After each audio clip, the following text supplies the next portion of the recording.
Project Workbench. Yeah, I think anyone in any job, CEOs are climbing your way up in makeup, special effects. My first good agent said to me, make sure you're not the body they step over. You learn things very quickly in the theater. Very quickly. You learn, especially, they're very good in the sense that you come in for an audition and they'll say, thank you. We loved you. We loved what you did, Matt, but it's not going to work for us. Out here, there's what we call a lot of bullshit. That, oh, you were wonderful, and here's your passport in effect, and when we wrote this, we had you in mind. They don't have the balls to say, that was great, but it's not going to work. And that's a thread, a common thread that runs through Hollywood. Bullshit. Okay. My son I don't want to write about my life. There are a lot of things I don't want to go back and live through again. But he's working on a little memoir for me called Bullshit and Treachery. But I said, I don't want to do this because I think anybody who writes something like that, even though you might write it in a friendly way, it comes out like bittersweet. And I don't feel bittersweet. I feel very grateful. I'm very grateful. And nobody asked me to be in the business.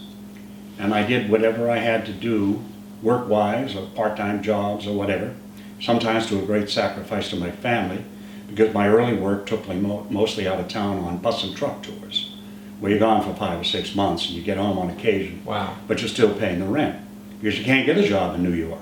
And then you build up your resume and your credentials, and then you start working in New York. And oftentimes that's a sacrifice of family, a sacrifice of relationship, a sacrifice of your children. So when you are with them and you are at home, you are totally there. Interesting. It's like when you're working. When I did Seinfeld, the only thing they wanted was perfection. And I think in taking a job of any kind, I don't care if your nose is chewed off or you're some kind of monster running down an alley. If you take that job, you got to be the best monster running down the alley. I don't like it when actors bitch and moan. I say, you took the job, it's Hamlet, do it. Actors bitch when they're working and they bitch when they're not working. And a lot of them don't do their homework. They're not prepared, they don't know who they are, where they are, they don't know where they fit into the scheme of things. And so you have to protect yourself as an actor, amongst a lot of actors sometimes, by substitution, thing we use.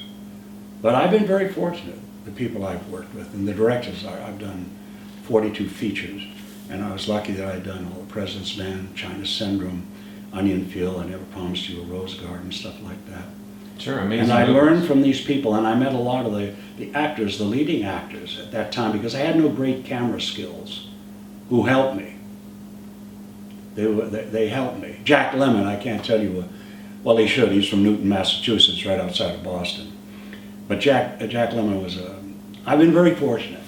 He put me up for membership in the Academy, and I had worked 2 films with Steiger. He seconded me into the Motion Picture Academy. So I've had a lot of help along the way, and I continue to need help. That's the thing, it never ends. Your horizon is unending, what you have to learn. An actor begins every single time. In a play, you have to go into rehearsal. Start. In a film, it's a new thing. There are certain skills you've acquired, but you still have to build something out of the character that you've been assigned to do, and you better damn well do it. And where you go, what your arc is. You do all this stuff. And in class, it used to be, you do this, you do that, you smell the roses, you look at the pictures, you get this character. Then when you walk on, you get rid of it all. You know it, it's inside of you, but you don't carry that out in front of a camera. And you don't carry it onto the stage. It's like makeup. You don't start by getting a job right away at Paramount. You work your way up. Definitely. Anything. Or carpenter. You apprentice. We could make a DVD from this of like acting 101 from a pro. That most people don't. We'll be rich. We'll be internet millionaires. No, they all want to go to New York. They all want to go to LA. I Okay. tell them to go to Chicago or Seattle. Because when they go to New York or LA from those two towns, they'll have done some work and they'll have a resume. Everybody's in a hurry. Definitely. It's all result oriented. Hmm. Most of the teachers out there today are failed actors, giving other actors bad habits. That does not sound wise. No, I mean, there are 2 or 3 people that are very good in town, I think. And I was fortunate when I went to New York that there was a lot of, well, maybe a dozen or 2, very good teachers. But we studied vocal projection, diaphragmatic projection. You took fencing, speech. You worked on scenes, Shakespeare, modern plays. And then you went out and you started with very, very small parts in summer stock in these little towns Sure. where you could, learn, And a lot of actors, though, that get fortunate real early have some smarts. And they get a series, like Out of the Moon, it drops on them. And then they go out and they study.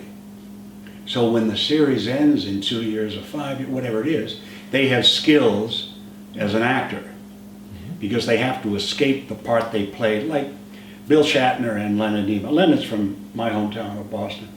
I know they're both, I worked with both of them. They had, as you know, the identifiability of characters. I've had a touch of that. You get associated with certain characters, Sure. and after a while it runs through the industry and nobody wants to give you a job. They don't want to be, I don't want the beamed up guy, I don't want the guy for Right. 20 years. Those guys made the best of it. They did whatever they had to do as actors to survive during that time. And Leonard did Theo, he did a one-man show about Van Gogh. Bill did all sorts of things. And they survived that decade. It was tough. And the thing that turned the corner, this is a nice little story. Please. For Bill was T.J. Hooker. T.J. Hooker changed it. And then they wanted Leonard on the show because they wanted higher numbers. So Leonard's deal was, I'll do the show if you let me direct the second one. Very wise. So they survived and they went on to, I don't have to tell you, greater heights. But they both came from the theater. A lot of people don't know that Bill was with Stratford in Canada and he did plays on Broadway. Leonard the same. So they bring that survival skill and they also bring that expertise. They make it look easy. Sure.